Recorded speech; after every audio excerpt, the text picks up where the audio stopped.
రేపే దీపావళి నాడు మా బతుకుల్లా ఈ దీపావళి రోజు ఈ చీకట్లు కమ్మిన బతుకుల్లో వెళ్తురు వస్తా అనుకున్నాం. మమ్మల్ని చీకట్లో తోలేసిన రేవంత్ రెడ్డి ఏదైతే వెళ్తురు అనుకున్నామో రేపే దీపావళి లైసెన్స్ సార్ ఒక రోజు ముందే పండుగ అని చెప్పిండు.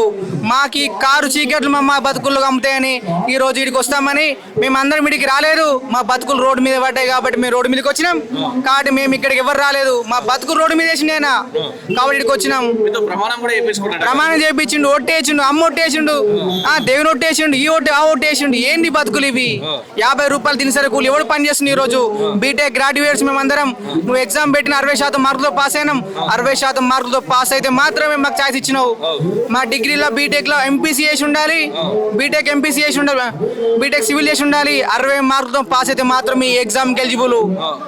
అలాంటిది కూడా మేము పాస్ అయినాక ఈ 50 మార్కులతోని 50% మార్కులతో సివిల్స్ గ్రేడ్ చేస్తారు ఐఏఎస్ ఆఫీసర్లు. ఈరోజు 50% మార్కులతోని సివిల్స్ కొట్టిన ఐఏఎస్ ఆఫీసర్లు కూడా 60% పాస్ అయిన మమ్మల్ని కూడా యూటీ చేస్తుర్రు.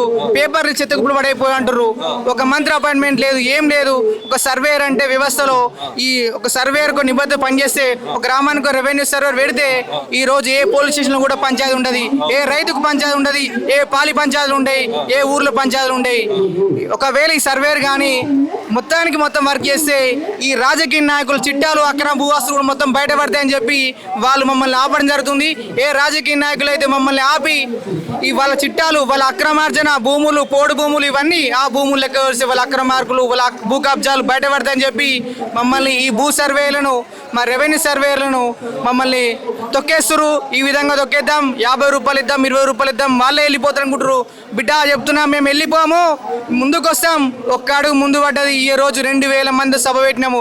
నెక్స్ట్ జూన్ 2న నువ్వు గౌరవ వేతనం ప్రకటించకపోతే ఇదే 5000 మందితో సిటీ నడిపోతుంది. సెక్రటరీ ముందే సభ పెడతాం చెప్తున్నాం. ఖబర్దార్ చేస్తున్నాం పొంగులేటి శ్రీనివాసరెడ్డి గారికి. 6 నెలల నుంచి మళ్ళీ మీకు సర్వేర్లు అని చెప్పి లైసెన్స్ ఇచ్చారు, శిల్పకళా వేదికల పెద్ద పండుగ చేసారు, ప్రమాణాలు చేయించుకోరు. 6 నెలల నుంచి ఎట్లా సాగిస్తారు? జీవనోపాధి కావచ్చు, ఇవన్నీ ఎట్లా నడుస్తున్నాయి అన్న? లోన్ యాప్లతో అప్పులు అయ్యారు, క్రెడిట్ బిల్ అప్పులు తీసుకురు. నా ఫోన్ లో చూపిస్తా 7 రకాల యాప్లు ఉన్నాయి. లోన్ యాప్లు అప్పులు తీసుకొని ఈ నాన్నలకు, మా నాన్నకి 7000 రూపాయలు పెట్టిన మందులు తీసుకురావాలి. ఏం పని లేదు, పాట లేదు. ఇదిగో ఇదిగో అదిగో అదిగో ఇదిగో అంటున్నాడు. ఎప్పుడు చెప్పినా పెద్ద బ్యానర్ 5500 మందిని నియమించుకున్నాం, నియామకం అంటున్నాడు, కానీ ఏది లేదు.